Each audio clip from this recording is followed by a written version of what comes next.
Welcome to the Audio Inc. Radio podcast, featuring interviews with the biggest names in rock and metal. Hosted by Ann Erickson. Got Inc.? Head to audioinkradio.com and find exclusive artist interviews, Q&As, photos, contests, music news, and more.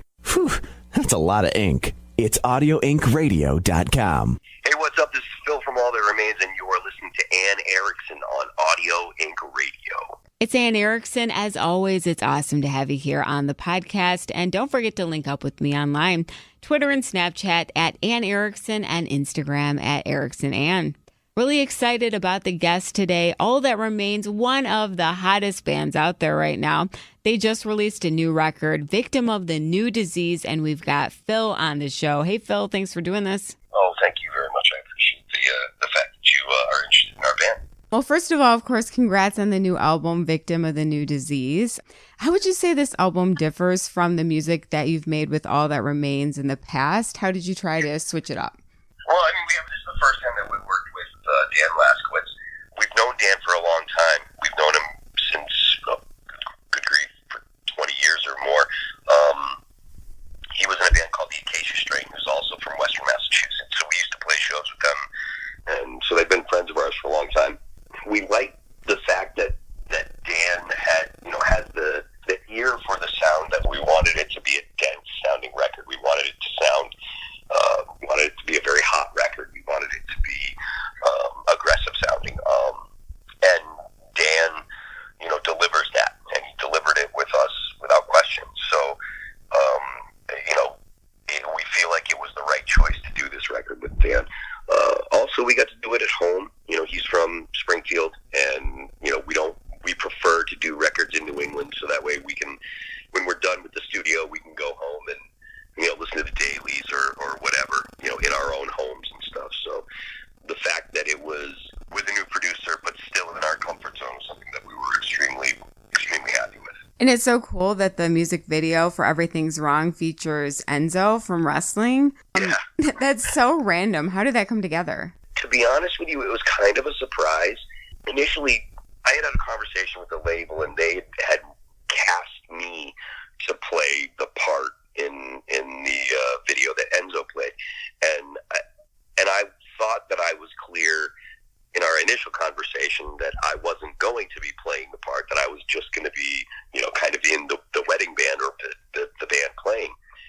And then a couple days beforehand, they sent the final call sheet over, and it still had me listed as being the actor and playing the role. And I got on the phone with our manager, and I was like, yo, we need to have a phone call right now. And so I told him, I was like, look, you got to find someone else. I'm not doing that. I was like, I don't want to be the actor. I don't want it to be about me. This isn't, that's not how we want the video to be. And so they were like, okay.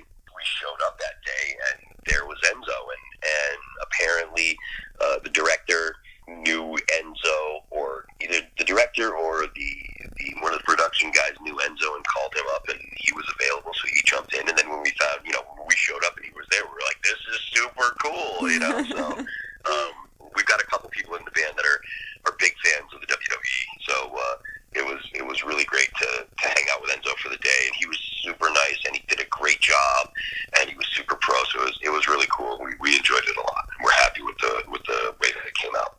That's awesome. Yeah, I think the biggest surprise was his acting was so good in that. Yeah. You think like a cameo or something, but wow, I couldn't believe it. I thought he did great. He really did, and he took direction really well too.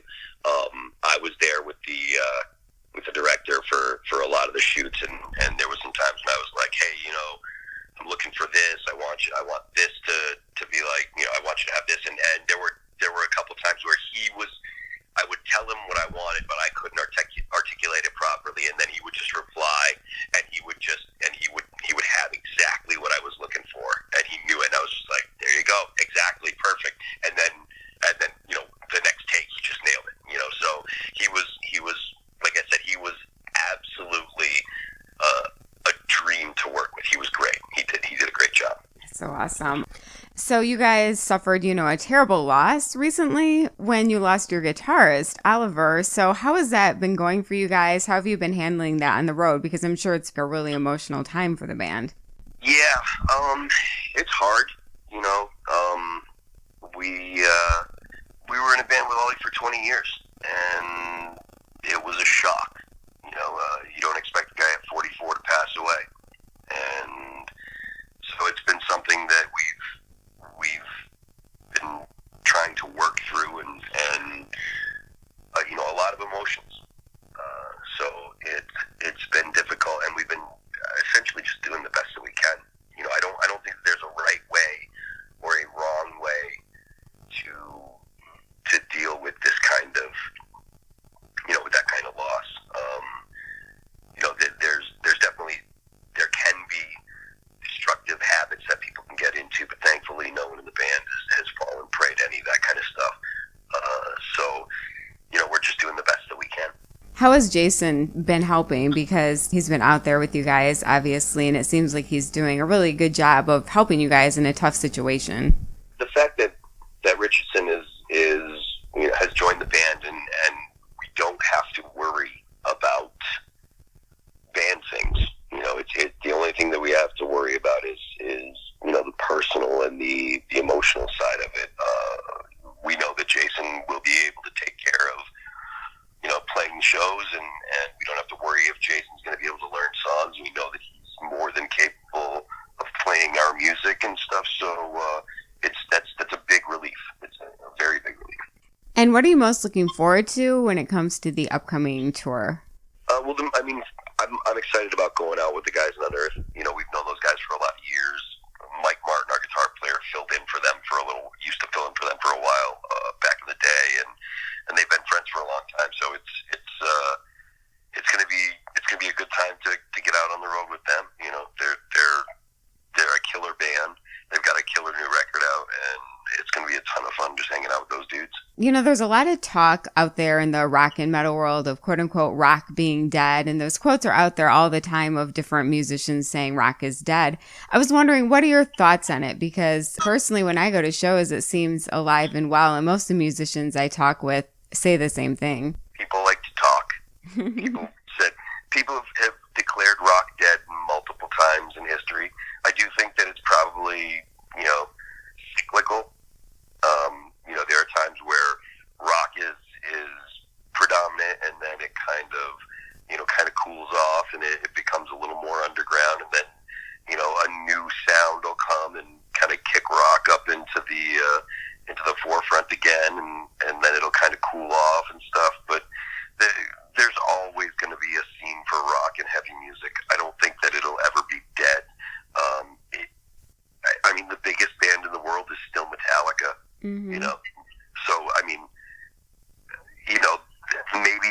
maybe there's a larger variety of music out there, but to say rock is dead when Metallica still plays stadiums, I think is probably one of the more stupid things I've ever heard. Yeah, I think that's a great point. I just went to their Worldwide tour. It was sold out. Yeah. Saying rock is dead, I don't know of any artists or acts that bring in the same kind of attendance that Metallica does. You're talking about like Metallica, Garth Brooks, Taylor Swift, and everybody else is a tier below them. And the people that are a tier below them that are saying that rock is dead, they're not playing the same size venues that Metallica is playing. So when you've got of the largest touring acts out there, Metallica's unquestionably, if not the largest, one of the handful, say, top 5 largest. I don't know where they're coming up with the idea that rock is dead, and I think that they're trying to punch up. Yeah. So would you ever consider doing a solo album? Not really. I don't know that I would be like having a version to it, but with all that remains, I'm pretty free to do whatever I want to do. We're not locked into a style. So if I did do a solo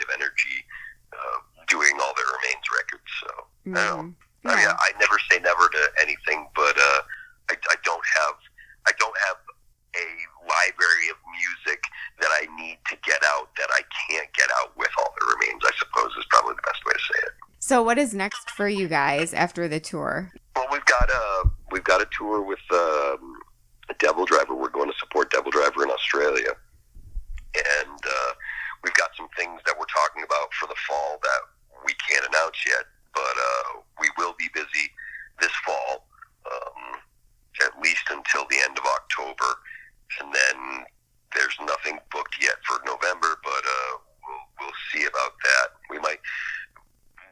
It's looking like we're going to be busy from halfway through August until the end of October, so I imagine maybe November and December will take off and then hit it again in January. But then again, if we get some kind of big offer or something comes up, we might be busy in November and December as well. You never can tell. So the response for this record has been really, really good. The tour that we just did with Attila did great numbers. So I don't know that we won't get other offers or whatever. So if we have something that comes up that looks good, maybe we'll do it. But we're definitely going to be busy. And then I imagine we'll probably be looking at doing another record, next year sometime. But I don't know for sure. Any ideas for it yet? No. Right now, the most important thing that needs to get done, honestly, is Jason Richardson has to do his solo record. So that will get done. And then after the solo record gets done, then we could start talking about doing an All That Remains record. But Jason has to do his solo record first. Awesome. Well, thank you so much. I appreciate it. Thank you. It's the cutting edge of new music and the forefront of rock. It's Audio Inc. with Ann. Thanks for listening to another episode of the Audio Inc. Radio podcast. Subscribe to our channel so you never miss an episode. Get inked online at audioinkradio.com. I'm Ann Erickson for the Audio Inc. Radio podcast.